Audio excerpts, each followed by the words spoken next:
So the right is hard at work trying to destroy whatever remnants there are of good governance left in this country. And now in their crosshairs is the Consumer Financial Protection Bureau. So as you all know, the Consumer Financial Protection Bureau is an agency that was created after the subprime mortgage crisis and the Great Recession.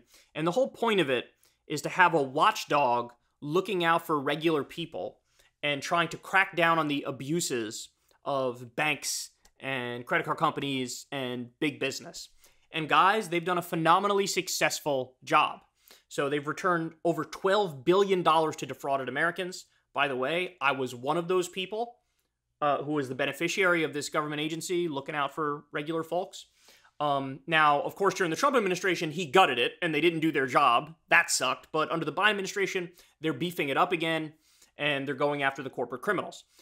But of course, there's been lawsuits against the Consumer Financial Protection Bureau, and the Supreme Court is hearing one of them, and this case should absolutely horrify you. So here's what they say in More Perfect Union. The right-wing Supreme Court will hear a radical case today brought by predatory payday lenders. Oh, wow, look at that.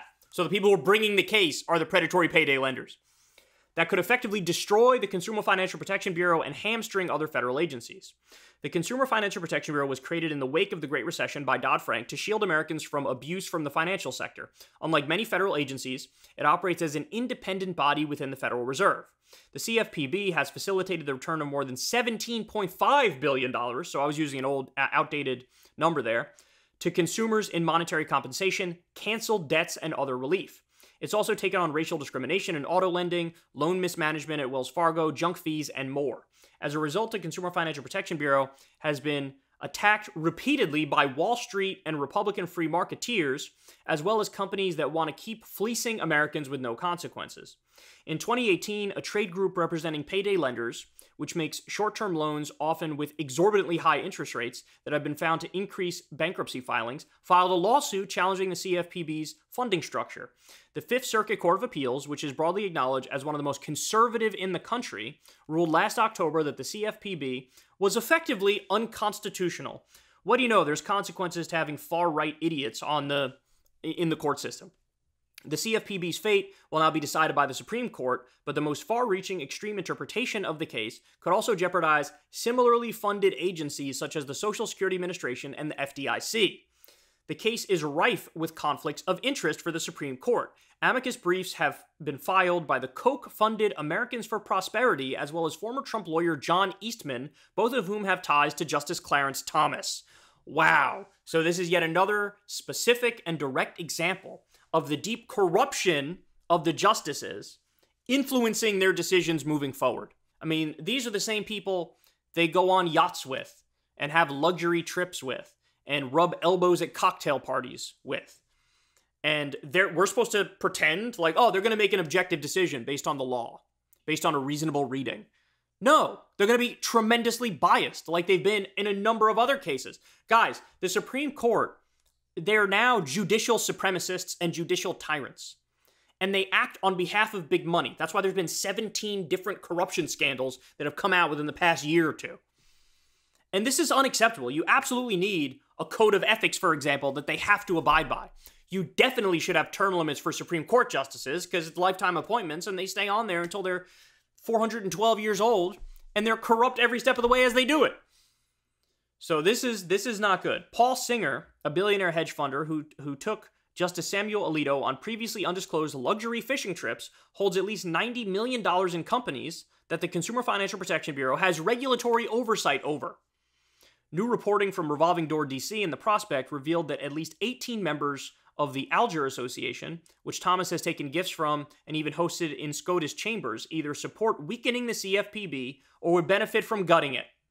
A ruling gutting the authority of the CFPB would open Americans up to more exploitation, discrimination, and money being taken out of their pockets.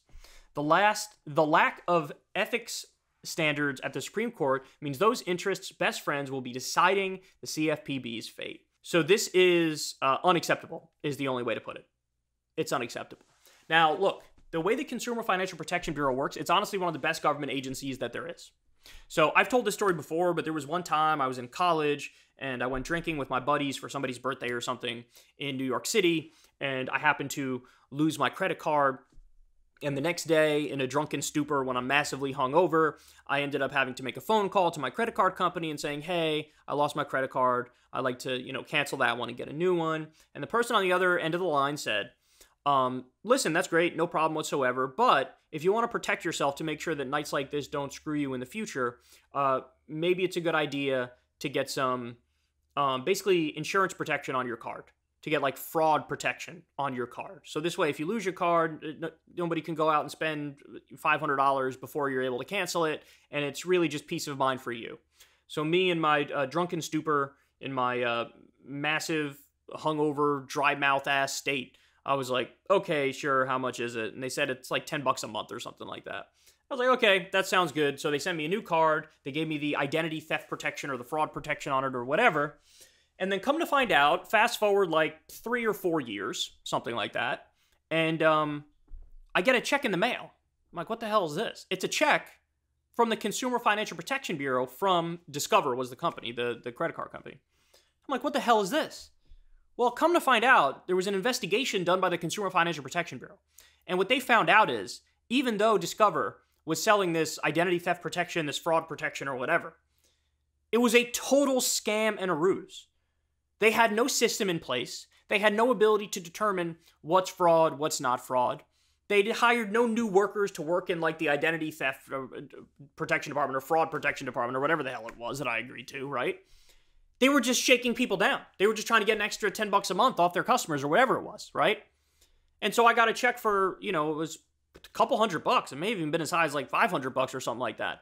And I got that because we had a government agency, the Consumer Financial Protection Bureau, doing a good job looking after the American people and protecting us from con artists and scam artists in these big businesses. And so the Consumer Financial Protection Bureau, I'll say it again, is one of the best government agencies that there is. And their whole existence is looking out for regular people. $17.5 billion returned to defrauded Americans. And remember, under Trump, he gutted it. Under Biden, he beefed it back up.